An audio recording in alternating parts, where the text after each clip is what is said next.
The war ended at dawn, but she dragged me into her tent at night. The silence after artillery is not silence at all. It is crows and wind and a kettle someone forgot to take off the boil somewhere in camp. It is breath, ragged and unbelieving. At dawn the white flags went up along the ridge and the last echoes rolled away. I watched the distant line of enemy helmets like the spine of some sleeping animal, and I couldn't tell if I felt relief or if the absence of fear had left a shape my body didn't know how to fill. By afternoon I had a pocket full of dog tags and dirt under every nail. I am Sergeant Evan Hale, field medic, reluctant collector of names, and I spent that day trading morphine for confessions and coarse bandage for hands that wouldn't stop shaking. The ceasefire papers had been signed, so they said, but the trenches still smelled of metal and rain, and no one quite trusted the way the sky looked too clean. When night fell, the lanterns came up like ground stars. I was on my way to the supply tent to beg for more gauze when a pair of silhouettes detached from the darkness. The taller one stepped forward, the lantern at her hip lifting to show a face I had only seen through binoculars and smoke. "Sergeant Hale," she said, voice low but steady. "Walk with me." It took an absurd half-second to recognize her without her visor.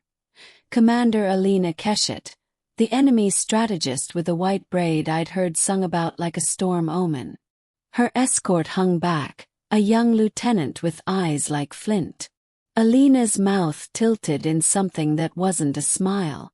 "You're safe," I said, because it was the only thing my brain could push through my teeth. "For the moment," she replied. "But the moment is fraying." She glanced at the escort. "Merrick, wait here." Before I could ask why she even knew my name, she caught my sleeve. Not gently.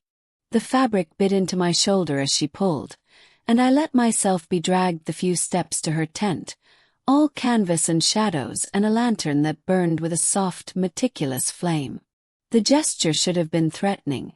It was urgent instead, like a medic hauling a friend away from a shell that hadn't yet decided whether it would explode. The tent smelled of leather and wax and pine soap. On the table were maps with ink still drying on them, and a stack of letters weighted by a brass compass. She let go and I felt heat rise under the print of her fingers. "Sit," she said, and I sat. Alina shut the flap, and the world narrowed to the circle of light between us. "You have been collecting bodies on your side," she said. "I have been collecting rumors on mine. Both are heavy. I need you to help me drop one before it crushes the others." "I'm a medic," I said. "I don't broker things." "Tonight you do." She slid a letter across the table. It bore her counsel's seal, broken and resealed, then broken again. "There are men on both sides, men who cannot live in quiet rooms. They have arranged to rupture the ceasefire at second watch. Mines at the North Bridge. An artillery demonstration at the ridge. They intend to say it was an accident. If they succeed, dawn will come red again." I swallowed.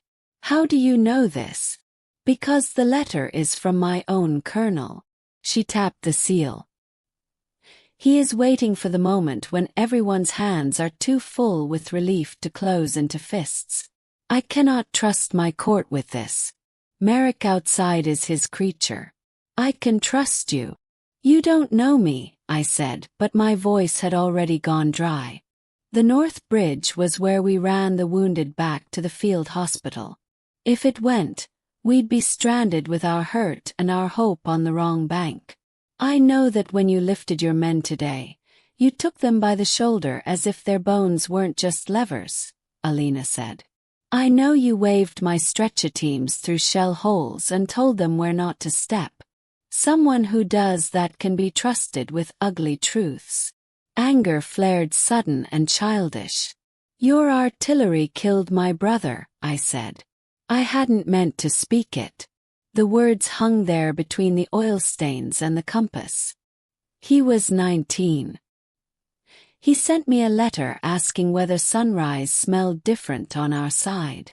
Alina's face changed. No softening exactly, but something inside her stood up slowly as if not to spook a skittish animal. She reached into her uniform and took out a tarnished locket. It clicked open like a tongue depressor against teeth. Inside was a curl of hair, gold as straw. "My sister," she said. She believed I was the clever one. I told her I would think us all to safety. Her mouth couldn't quite hold the shape of a smile. We both failed at something. We sat with those failures for a minute that felt like a long hallway. "What do you want me to do?" asked finally.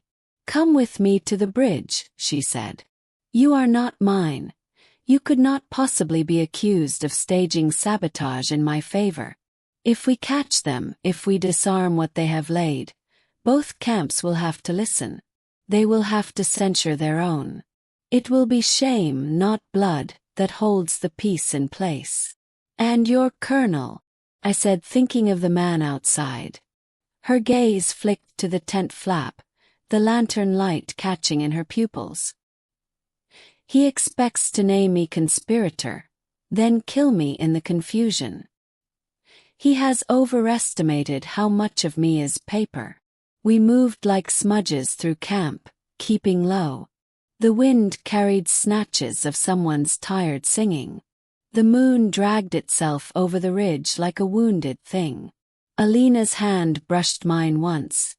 I couldn't tell if it was accident or anchor. At the treeline, her lieutenant stepped into our path. Marek's jaw was set. "Commander," he said. "Curfew." "Lift it," she replied. "No," he looked at me as if I were a disease. "And not with him." Alina's voice thinned. "Step aside, Lieutenant." He didn't. The pistol appeared in his hand as if the night had coughed it up. Training does different things to people. To me it taught a reflex with wrists. I stepped in, knocked his weapon arm wide, and my palm found the delicate hinge in the thumb that makes it forget how to hold. The pistol hit the dirt. Marek's other hand went for a knife. Alina took his wrist, turned, and the knife kissed its own owner's forearm rather than mine. He hissed. It was over in a breath. No heroics, just hands remembering what to do. We left him bleeding pride more than skin and ran the rest of the way. At the north bridge the river spoke in its sleep. Under the far arch something ticked. We went to our knees. The mine was a clumsy, hateful thing with a clock's heart and a poet's impatience. Alina's lantern found the wire that didn't belong, the primer that did. She looked at me across the gleam and I saw the part of her brain that had moved divisions like chess pieces, now moving fingers and metal instead. "Hold here," she said, steady as winter. "On 3. We cut time with a knife. The ticking stuttered, then stopped. I swallowed the leftover seconds like dry bread.